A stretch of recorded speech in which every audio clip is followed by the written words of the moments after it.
The upcoming Shadow of the Tomb Raider sees Lara Croft completing her transition from the naive student who didn't believe in mystic forces to a seasoned adventurer not afraid to murder a Trinity soldier or three in the name of saving the world from a magical apocalypse.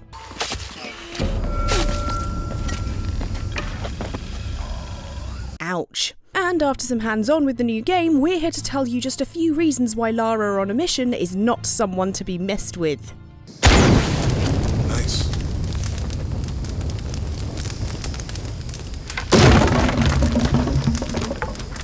Come on, let's go.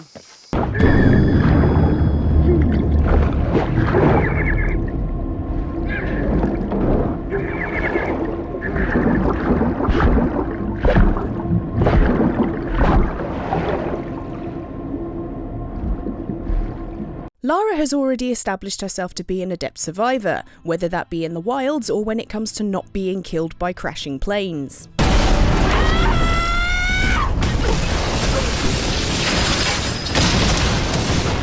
In Shadow of the Tomb Raider, Lara survives yet another crash and must get by on her survival skills before she's fully geared up again. But she can easily get by, for instance, easily turning a shard of broken plane wing into a deadly knife.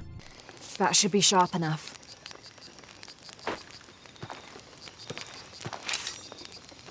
Lara knows it, Bear Grylls knows it, and now you know it. Resources and crafting play a key part in wilderness survival. Wooden feathers can still be used to make arrows and plants still increase health, but in Shadow of the Tomb Raider, Lara has upgraded her wilderness survival skills. Our favourite action archaeologist can now pick up and consume exotic new plants to help build up her endurance, increase her focus, and heighten her senses for tracking animals and other delicious plant resources with the so-called Eye of the Eagle.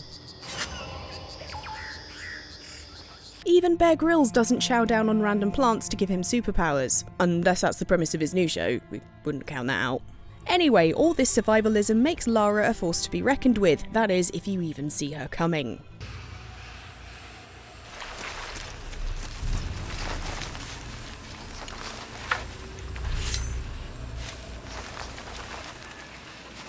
The new Tomb Raider games have embraced stealth to a degree, but Shadow of the Tomb Raider doubles down on Lara's sneaky skills. Now with Lara venturing into the jungle, she has even more options to make the most of her camouflagey surroundings.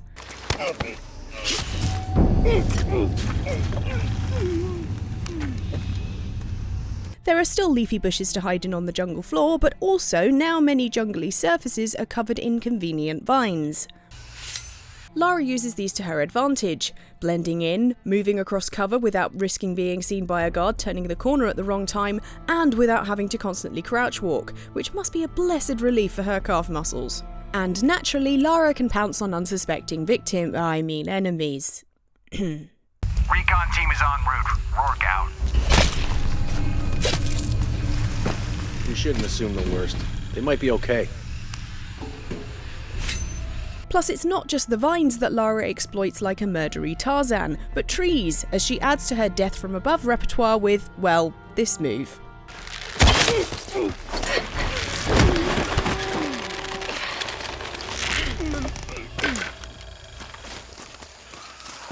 This has the double benefit of snuffing out yet another human life, Lara, you monster, and also striking panicky fear into any enemies that stumble across her fresh kill.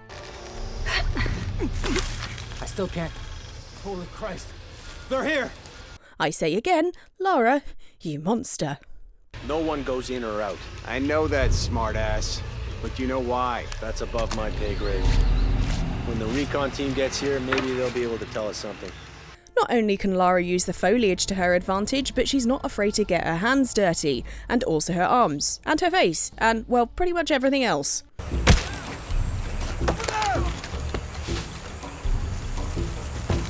See, should Lara stumble across any mud puddles, she can slather her entire self in the earthy sludge to increase her stealthiness, hiding her pasty tourist skin amidst the brown and green foliage, just like Arnie in Predator, but with better hair. This lowers her chance of getting spotted by enemies as she scrambles between cover, making her even more of a ghost when sneaking around the jungle floor, and even more of a threat. Plus, it probably does wonders for her skin.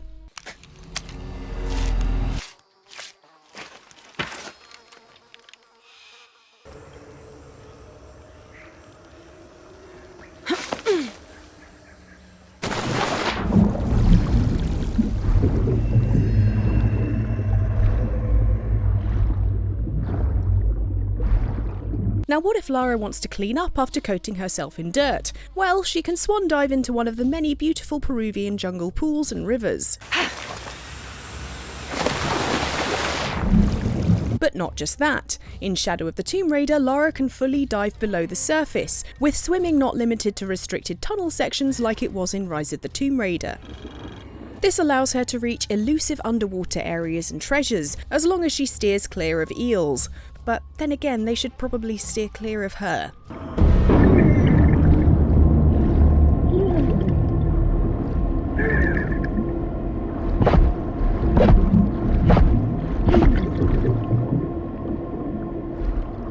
Swimming under the surface allows Lara to make stealthy approaches to unsuspecting Trinity soldiers, who are fool enough to be soldiering near water.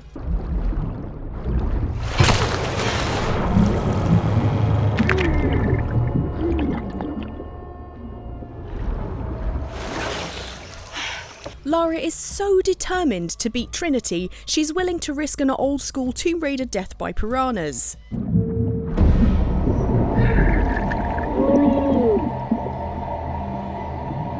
That is definitely not someone to be messed with.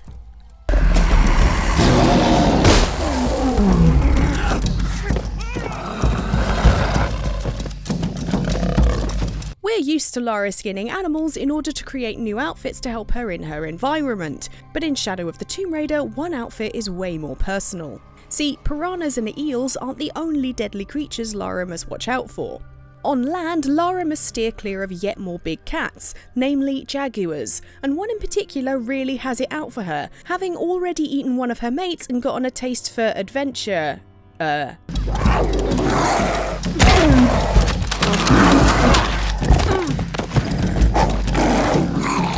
So when she finally smashes its spotty face in, she turns that jaguar into an outfit that not only proves she defeated it, but helps her become stealthier and deadlier in the jungle, and looks totally fierce. Yes, queen of the jungle.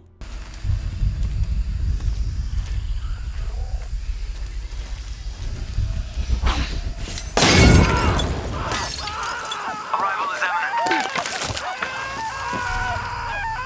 Lara isn't afraid of charging into deadly situations, and the reason she's constantly putting herself in danger is because she's more concerned with stopping Trinity than for her own safety. This is probably why she single-mindedly stalks into a forest full of screechy death monsters. I saw something. Trinity is being hunted by some kind of creature. What? It made hissing sounds and moved so fast. Lara, that sounds like the legend of the Pistaco. You pulling her legs? No, I know what I saw. Are you safe? Yeah, I'm on my way back.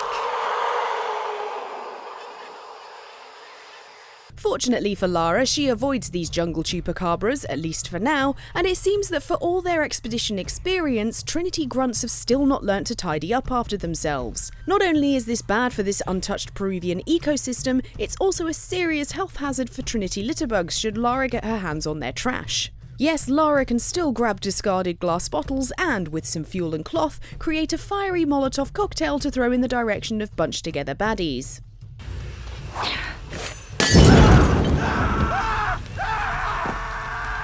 This is why you should always recycle. It's too heavy. Give me a hand.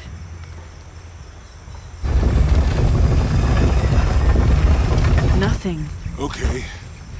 Let's let it go. Slowly.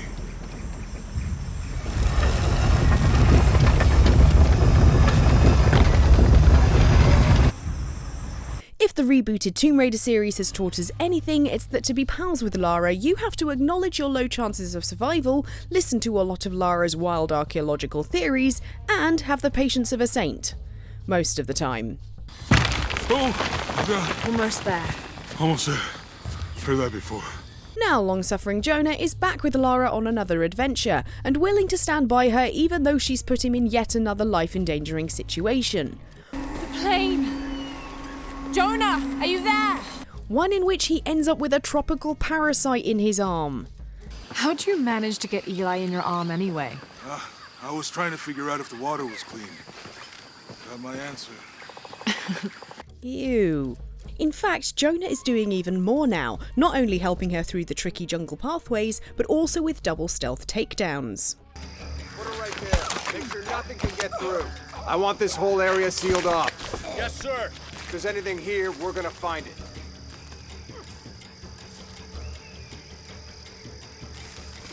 This level of loyalty makes Jonah an outstanding buddy, but then again Lara isn't the worst friend, recognising a romantic spark with Kawakyaku resident Abby and leaving them to get better acquainted. So, you're not... Oh, no. Nothing like that. No, I'm, pretty single. Interesting. Can you feel the love tonight? Those are some impressive tattoos. You too. You have any others? What are they? That's a secret. But maybe you'll find out someday. So, there are a handful of reasons you shouldn't get on stealthy Lara Croft's bad side. Which of her skills will you utilise on your next Tomb Raiding adventure? Will you be diving in? What was that noise behind you just now? Let us know in the comments below, hit the like button if you enjoyed this video, and be sure to subscribe for more Tomb Raider goodness in future. Bye!